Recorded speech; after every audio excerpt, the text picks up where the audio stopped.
whenever I decide, let me get to that. Now, I'll see. It's 11:40. You only have a 25-minute lunch today, so keep track of that. All right, let's sketch. Yeah, we need to get 4 or 5 done. So let's sketch y equals -4 cotangent 1/4 x. Now, I like to, up in the corner, just do a quick sketch of what a regular cotangent looks like. Okay? So you just learned this yesterday, so you don't have this memorized, but look at your notes up at the top there, we did a cotangent. This is what a cotangent looks like. So that is the shape that's going to go in my picture. Now, do you notice that there has been no horizontal or phase shift? Do you see that? There's been no shift sideways. How do I know? Because there's nothing added or subtracted. So that means I'm going to have an asymptote here and an asymptote out here. I'm going to figure out where those are, but there's no shift. So it's situated exactly the same as the original. Now, see that negative? That's going to turn it over and make it look like a tangent.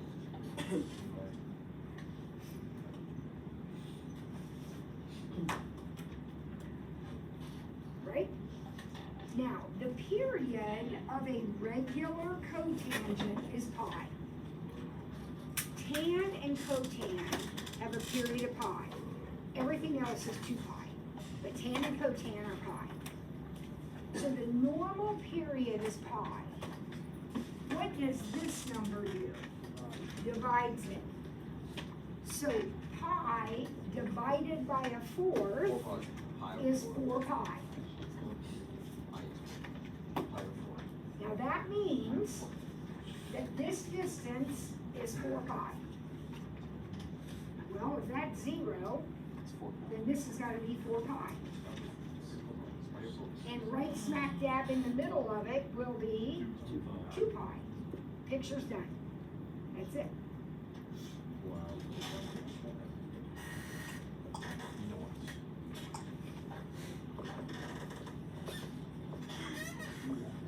Next problem, H, has a little bit of a tricky thing in it. I'll pull it out. You gotta pull it out. When you graph, you must have, if there's a coefficient on X, it has to be out of the parentheses, okay? So originally, this was 2x plus pi over 4. Don't want that. Gotta get that 2x. Now, mathematically, when you factor, you're dividing. Think about it, kids. This always blows my mind. If I said factor this, wouldn't you all just do that automatically? Yes. How'd you get 3? 6 divided by 2, right?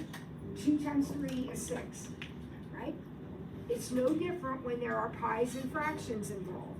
If I'm dividing out a 2, that's pi over 4 divided by 2, which is pi over 4 times 1/2, which is pi over 8. Now, it's easy to check your answer. What happens if I multiply 2 times pi over 8? I get 2 pi over 8, which is pi over 4.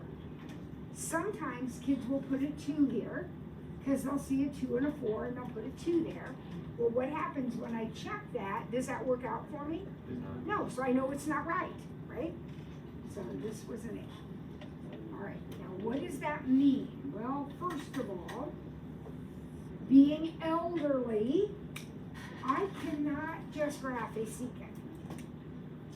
So I am going to think of it as a cosine. Because cosines I'm good at. I'm gonna draw a cosine up here so I have a reference.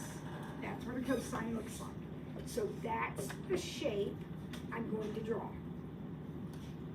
The difference is, because of this, I'm actually going to start drawing at negative pi over 8. Would you agree with that? So this point that's normally right there is now going to be up here. And that label would be 1/3. Right? That label right there would be 1/3. So that point's up here now. It's up 1/3, but it's above the negative pi over 8. So I'm going to go ahead and just sketch it in.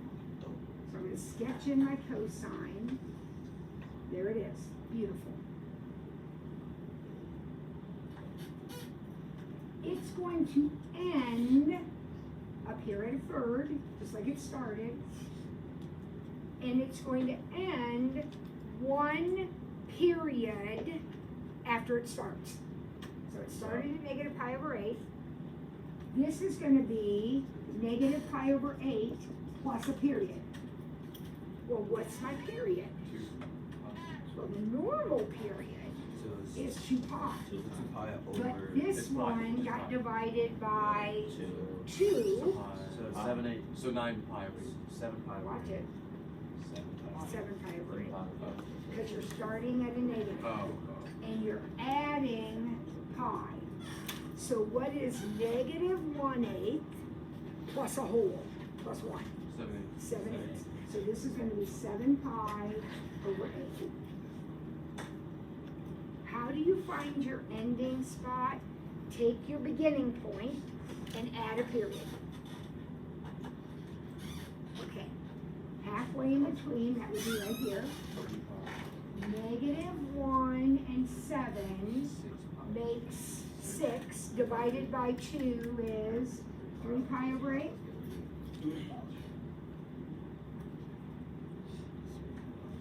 Negative 1 and 3 is 2. Divided is 1. 1/8. Don't forget the pi's. You can do the math without the pi's, but you gotta put it back in. 3 and 7 is 5 pi over 8. 10. This is going to be 5 pi over 8. And again, we talked about this before. You can always check to see if you're right, because these have to be even. So from negative 1 to 1 is 2, and then another 2 puts me at 3, and another 2, and another 2. See how that is? It always should be that way. They'll always be the same increments. Now, they won't always be 2 pi over 8, but they'll always be the same increments. Okay. Now, that was fun and exciting, but we're not done. Because remember, we were supposed to be graphing a secant. So I drop in my asymptotes wherever you cross the axis. So these points right here become asymptotes.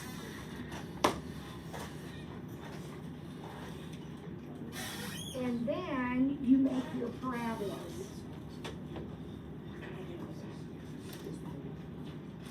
This is going to be this half of an upward parabola, and this will be the other half of the upward parabola. What is the period of my green curve? My green is the answer.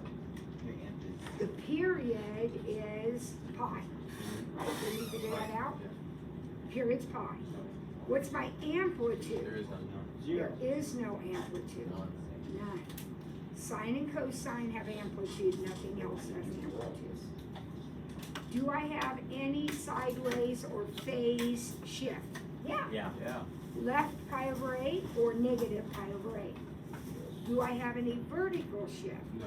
No, because there's no number on the end.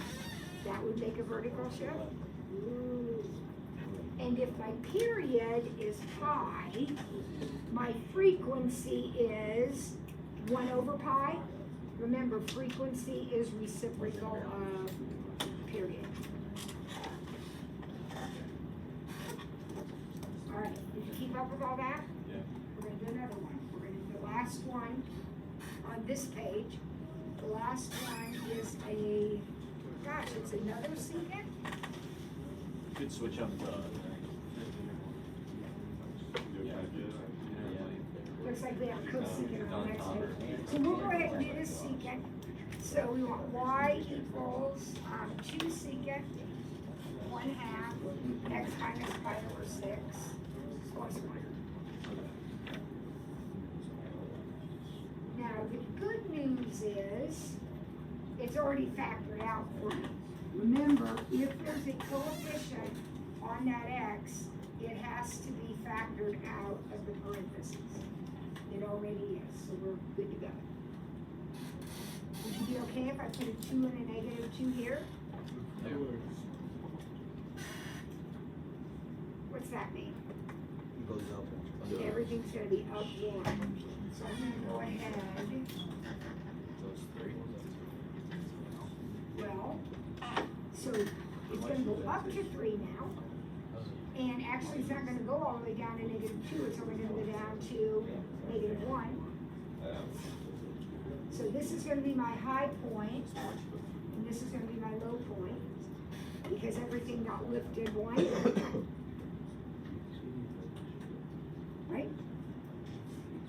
Alright, it's that shape, but it's gonna start at pi over 6. Now, remember you guys, a normal cosine starts at its highest point, right? So we just said our highest point is up here at 3 now, right? So I'm gonna draw my cosine, it's gonna come down, this is gonna be its lowest point, that's gonna be its highest point.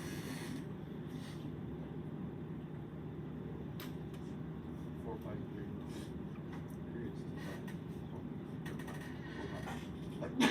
Bless you. Now, let's see if we can figure out where it ends. 4 pi is the period, so. Our period, I heard somebody say it, it's 2 pi divided by 1/2, which is 4 pi. So this endpoint down here is going to be pi over 6 plus 4 pi.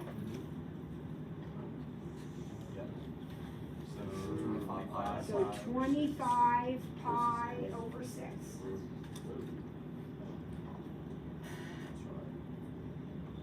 This is 1/6 and 24/6.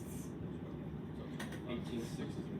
So in the middle, all right, what's 1 and 25? 26. 26 divided by 2 is 13.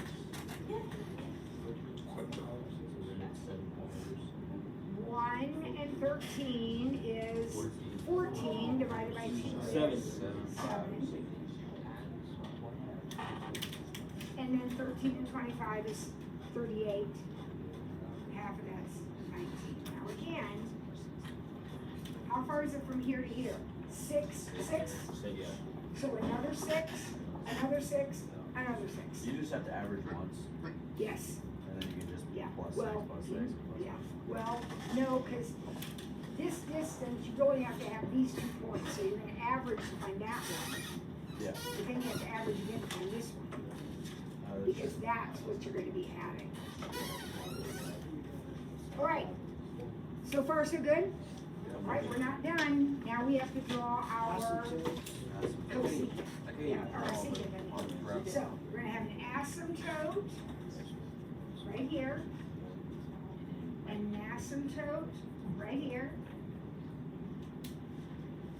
and then we're going to flip that. These are the tricky ones. Half parabola, right half, and left half. Let's fill in the blanks. Fill in the blanks. Period. 4 pi. 4 pi. Amplitude. None. None. It's a secant. Phase shift. That's your Pi over horizontal shift. Pi over 6. And if you just leave it positive, that's good enough. If you want to write right, you can. RIGHT. Vertical shift. Positive 1. Positive 1 or up 1. And frequency. 1 over 4 pi. Remember, it's the reciprocal of the period, it's 1 over the period. Be careful when you write that, guys. Make sure it's clear that you have 4 pi in the denominator, okay? That's how far, that's, phase shift is your horizontal shift. So we shift in horizontally pi over 6. In trigonometry, it's called phase shift. It's a horizontal shift. All right, almost time for lunch, but not quite. So we are going to get our next one set up so that when we come back, we can graph it. Now, do not get all packed up and ready to head out. If I keep you a couple extra minutes, I'll give you a couple extra minutes, okay? Let's get this problem set up. What is the first thing? Take out the 1/2. I'm gonna have to take out the 1/2. Now, what am I going to put Oh, no, 1/3. right here? Wait, 1/2 times x. So the x minus, and I heard a pi over 3. Now, for some of you, that might not make sense. Check it. If you take a 1/2 times a 1/3, what do you get? And that's what we want, right? That is the right number. Dividing by a 1/2 is timesing by 2. So that's how we got pi over 3. All right, what's a tangent look like normally? Normally. Asymptote, Yeah. asymptote, squiggle. Right? Yeah. Where is my first asymptote, excuse me. This point right here is the origin. So normally the tangent goes through the origin. It has been shifted pi over 3 to the right. So now that is my point, my origin, my new origin. There's gonna be an asymptote somewhere over here and an asymptote somewhere over here, and it's gonna squiggle up through it. Yes. So the only thing you gotta do is figure out where the asymptotes are. So remember, this is a period. Yeah. The period of a tangent is pi, Oh, but we divided it by a 1/2. So your period is 2 pi. I think. We're gonna go to lunch in a second, I promise. Your period is 2 pi. If this whole thing is 2 pi, how far is it from here to here? 1 pi, which is 3/3. So this will be 4/3. I'm not picking up. 1/3 plus 1, 1 1/3. And then this is gonna be -2/3, exactly. Your dot is right smack dab in the middle. If the whole thing is 2 pi, then you're gonna go pi this way and pi this way. So just breaking it. -2 plus 4. What's 1/3? Why are you adding 4? What's 1/3 minus 3/3? 2/3.